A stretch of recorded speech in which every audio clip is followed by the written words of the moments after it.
What makes a man? Is it the objects he possesses, memories of a past life, or how he proceeds in the present?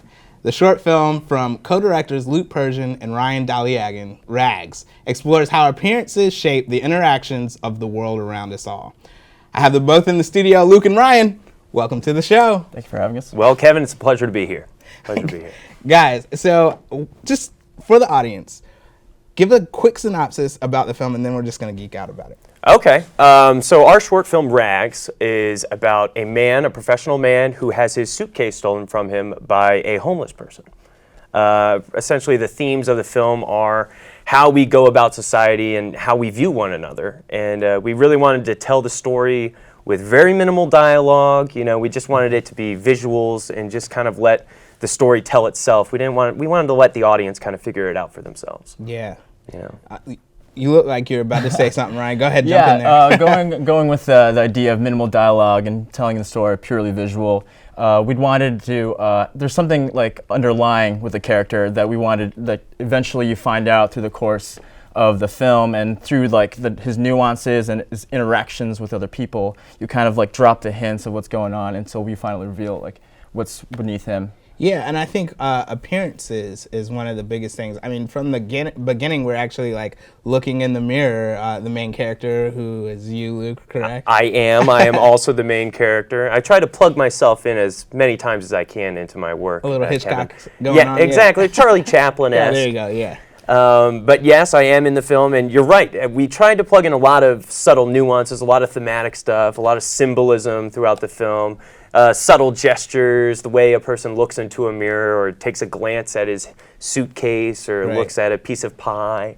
All of these things are just little cues that hopefully the audience kind of ties together into the bigger picture by the end of the film. Right. It's definitely one of those films when you can take a second viewing and catch a lot of things that maybe you missed prior. Exactly. So how did you guys come together to actually shoot the film? Me and Luke met in college. We went to George Mason University with the film program. Patriots. Yep. Woohoo. Woohoo. And then we kind of like through class and stuff, we realized we had a very similar taste in our films and like vision and creativity, and our personalities meshed really well. And then we just started working on each other's projects.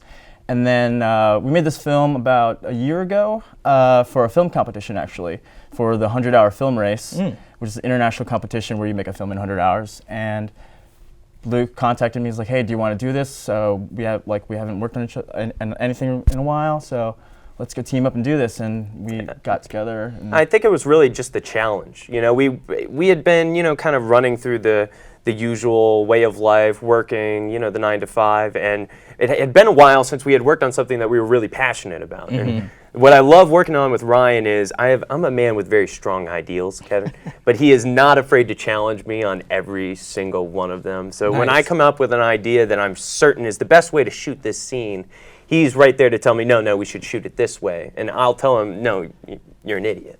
And of course, he'll tell me. the exact same thing. Yeah, works it out in the end. And by the end of the thing, I come to realize, no, Ryan, you were exactly right. That is the correct way to shoot the film. So same way.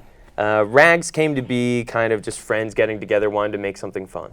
Now, one of the things that you talked about, this is for the 100-hour film festival, right? Yes. So it's actually raining during the film. So I wanted to ask you, like, was that a nightmare, or did you guys get like some hoses and go like this? It was torrential downpour by the end of the night, and like you said, it was a 100-hour film festival, so we had no other option. You're shooting it that day. It was winter time, and it was bloody cold, so freezing. And where exactly did you shoot it? We shot it down in a little town called Occoquan in Virginia. Okay. It's actually where my production studio's offices is, and it's a cute little town, and a lot of beautiful Christmas lights were on display. We shot it in December, and it was one of the coldest Decembers I've had in this area in my lifetime.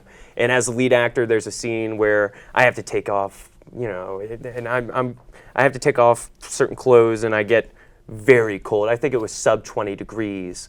And it was still torrential downpour rain, and by the end of it, I was getting into borderline hypothermia. Why wasn't it snowing then? I don't know. It was like freezing rain. There was sleet hitting us, and global warming is real. Yes.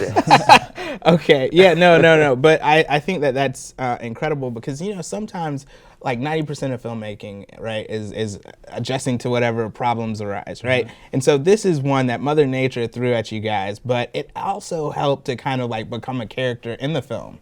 Thank you. That's exactly right. We wanted the weather and the town itself to kind of come alive, and I don't think Rags would have the impact it does on you if it weren't storming out, if it weren't raining, because it sets the atmosphere of the entire film, the mood. It was kind of a happy accident that we fell with that, but it also like helped it a lot because we have sort of like a melancholic tone to it. And like the Christmas lights really add to the surrounding. You have like a wintry, melancholic vibe. And just the way the light hits off the water on the ground. Yeah, exactly. Oh, absolutely. Off the suitcase, the bags. The sound of the raindrops hitting the umbrellas. We are nerds right now. Oh, super nerd. Super film nerd right now. That's cool. So did you actually get permission to go? I mean, you obviously did, but I mean, one of the stores that the guy's looking in. Yeah, we one of the first things we had, I think it was Allie was on set with us, and we had a script supervisor, and her job was to go around and really truck through and get sign-offs on all of the different locations. I think we went into 3 different shops. There was another scene where I don't think we even used the location, but we got 4 different locations all signed off.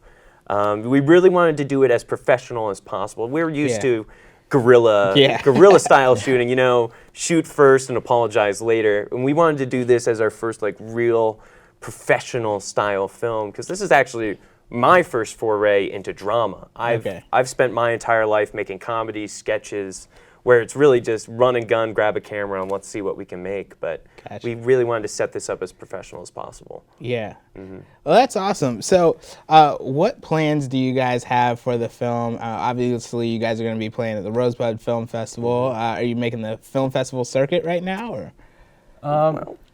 Well, not too many right now. We're trying to work on newer things because we did do this like a year ago. Okay. That's but true. It was I remember. I mean, we're always open to the opportunity to get more of our work out there. Please, everyone, go watch our things, please. But come to the festival. I think we have gotten to a point with Rags where we're kind of ready to put it on the shelf and move on to our next projects. I mean, it's every other day we're thinking of new ideas. Right. So. It's always sad because as a filmmaker, it's kind of like as soon as you get it in the can and you've edited it, then you've seen it so many times that you're like, But then, you submit it to Rosebud, and obviously the judges really enjoyed it. And it's like there's a whole new audience that hasn't been able to see it. And it's true. And a lot of times, and I'll tell every filmmaker out there that puts their things on YouTube, I'm sure they know that you'll make a short film and you'll put it out there, and you sit back and you got 38 views after 2 months. And then you submit it to festivals, you start putting it out there, and it kind of revitalizes you and it gets you going. And we've already the moment we found out about Rosebud, me and Ryan were already thinking about what are we going to do next. Rosebud is just a great opportunity for everybody to get their work out there and for more people to see it. Awesome. Guys, well, I look forward to seeing more of what you guys have to offer. You'll definitely have to come back to Picture Lock. But until then, Rosebud Film Festival, January 23rd. We'll see you guys there. I can't wait. Thanks so much for coming on the show. Absolutely. Thanks, Luke, Kevin. Ryan. Thanks so much.